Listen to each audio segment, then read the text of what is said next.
लाडकी बहीण योजना ही सरसकट सर्व लाडक्या बहिणींना याचा लाभ देणे ही एक खूप मोठी चूक होती, अशी कबुली आज खुद्द अर्थमंत्री अजितदादा पवार यांनी केली। आता अजित पवार यांची ही कबुली म्हणजे चोराच्याच उलट्या बॉम्ब आहेत असंच म्हणावं लागेल, कारण निवडणुकीपूर्वी लाडक्या बहिणींचं यांना मतदान पाहिजे होतं।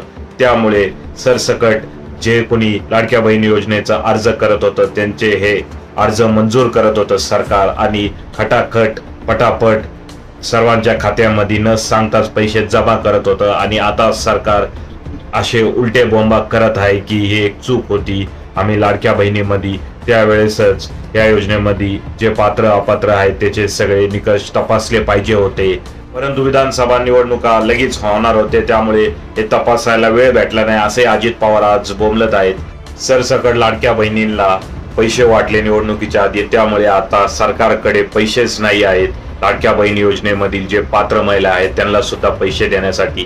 त्यामुळेच आदिवासी विकास निधीमधून निधी इकडं वळवत आहेत, असे प्रकार सरकार करत आहे। त्याचबरोबर आता सरकार मागील 2 महिने एकही लाडक्या बहिणींना पैसे दिलेले नाहीत। सरकारकडून अजून लाडक्या बहिणींचे अर्ज जे आहेत त्या अर्जांची छाननी चालू आहे, अजून जास्तीत जास्त अर्ज कसे बाद होतील याचाच प्रयत्न आता राज्य सरकार करत आहे। परंतु असं जरी असलं तरी पुढील 4 महिन्यांमध्ये आता स्थानिक स्वराज्य संस्थेच्या निवडणुका होणार आहेत, आणि ह्या निवडणुकीमध्ये लाडक्या बहिणींना पुन्हा एकदा संधी भेटेल मतदान करण्याची, आणि त्यावेळेस मात्र या महायुतीच्या सरकारला धडा शिकवण्याची एक चांगलीच संधी असेल या बहिणींच्या हाती, यांची फसवणूक विधानसभा निवडणुकीच्या पूर्वी या सरकारने केली आहे।